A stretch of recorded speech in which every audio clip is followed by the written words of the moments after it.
Graça e paz, irmãos. Eu estou começando aqui mais uma série de mensagens. Eu quero falar sobre um tema muito gostoso, onde muitos cristãos têm dúvida se podem ou não comemorar, que é o Natal. O que seria o Natal? O Natal vem de nascimento. Às vezes a gente pergunta um para o outro assim, onde é a sua cidade natal? Então é onde você nasceu. E agora está chegando o Natal e eu quero deixar uma mensagem de Natal para você, para a sua família, para você compartilhar com seus familiares, seus amigos. E eu quero ler aqui em Isaías, capítulo de número 9, versículo de número 6, que diz assim: Porque um menino nos nasceu, um filho se nos deu, o governo está sobre os seus ombros, e o seu nome será maravilhoso, Conselheiro, Deus forte, Pai da eternidade, Príncipe da paz. Ele estenderá o seu governo e haverá paz sem fim sobre o trono de Davi e sobre o seu reino, para o estabelecer e para o firmar com juízo e com justiça, desde agora e para sempre. O zelo do Senhor dos Exércitos fará isto. Olha que mensagem linda. No Antigo Testamento, o nascimento de Jesus, ele é anunciado ao seu povo. O profeta Isaías é conhecido e até apelidado, chamado de o profeta messiânico ou o evangelho do Antigo Testamento.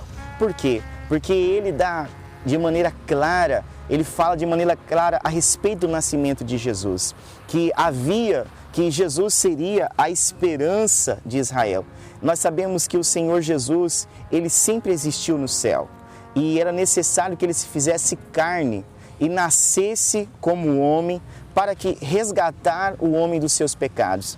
Então, para Israel, Jesus, ele seria aquele que salvaria a sua nação, aquele que sentaria no trono de Davi, aquele que traria uma esperança, a paz shalom, aquele que traria de volta os anos de glória para a sua nação. Mas para nós, cristãos, o nascimento de Jesus é algo que temos que valorizar, temos que dar importância sim. Nos nossos dias, muitas vezes nós vemos que as pessoas comercializaram o dia do Natal, apesar que nós sabemos que Jesus não nasceu no dia 25 de dezembro. Alguns comentários bíblicos dizem que ele pode ter nascido até entre meados de abril, mas não importa a data, não importa a questão se é em abril, é em outro mês do ano, mas sim em lembrar o motivo que Deus enviou o seu Filho, o motivo que Jesus nasceu. Para Israel, Jesus era a esperança, Jesus era aquele que traria de volta a esperança para a sua nação. E também eu me lembro de um texto onde o próprio Senhor Jesus, ele está conversando com uma mulher samaritana, no Evangelho de João, no capítulo de número 4, Jesus tem um diálogo com uma mulher e nós sabemos que os samaritanos, eles eram rejeitados no seu tempo. Eles eram pessoas que ninguém gostava, os judeus não se davam com os samaritanos. E o Senhor Jesus, ele começa a conversar com aquela mulher e o Senhor Jesus, ele fala para aquela mulher quando ela diz que o lugar de adoração era em Samaria, que os judeus não sabiam o que estava fazendo. Olha só a palavra de Jesus em João capítulo 4, versículo 23. Mas vem a hora, e já chegou, em que os verdadeiros adoradores adorarão o Pai em espírito e em verdade, porque são esses que o Pai procura para seus adoradores. Deus é espírito e é necessário que os seus adoradores o adorem em espírito e em verdade. Olha a resposta da mulher. A mulher respondeu: Eu sei que virá o Messias chamado Cristo. Quando ele vier, nos anunciará todas as coisas. Então Jesus disse: Eu sou o Messias, eu que estou falando com você. Jesus se revela à mulher samaritana como o Messias. Havia uma expectativa no nascimento do Messias entre os samaritanos. Mesmo que eles não se davam com os judeus, a Bíblia fala que os samaritanos tinham uma esperança de que nasceria um Messias.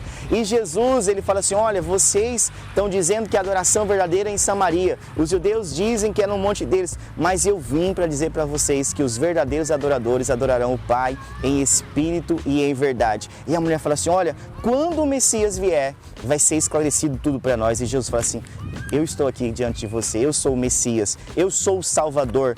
O povo de Samaria aguardava um Salvador, aguardava alguém que ia trazer de volta eles junto para Deus. Ou seja, o nascimento de Jesus é algo muito importante, não só para os judeus, mas também para os samaritanos. E eu quero encerrar aqui com você falando no livro de Gálatas, no capítulo de número 4. Gálatas capítulo 4, versículo 4 diz assim: mas quando chegou a plenitude do tempo, Deus enviou seu Filho, nascido de mulher, nascido sob a lei, para resgatar os que estavam sob a lei, a fim de que recebêssemos a adoção de filhos. E porque vocês são filhos de Deus, enviou o Espírito de seu Filho ao nosso coração, e esse Espírito clama: Abba, Pai. Assim você já não é mais escravo, porém filho, e sendo filho também é herdeiro de Deus. Ou seja, agora aqui quando o apóstolo Paulo escreve aos irmãos em Gálatas, ele fala assim: olha, Deus na plenitude, no tempo certo, fez nascer o seu filho de uma mulher, e quando ele nasceu, ele resgatou para a humanidade o direito de ser filhos de Deus. Ou seja, o Natal é se lembrar que Jesus nasceu para te fazer e me fazer filhos de Deus. Que nesse Natal você possa lembrar, que você possa comemorar com a sua família, que eu e você somos filhos de Deus. Deus te abençoe em nome de Jesus.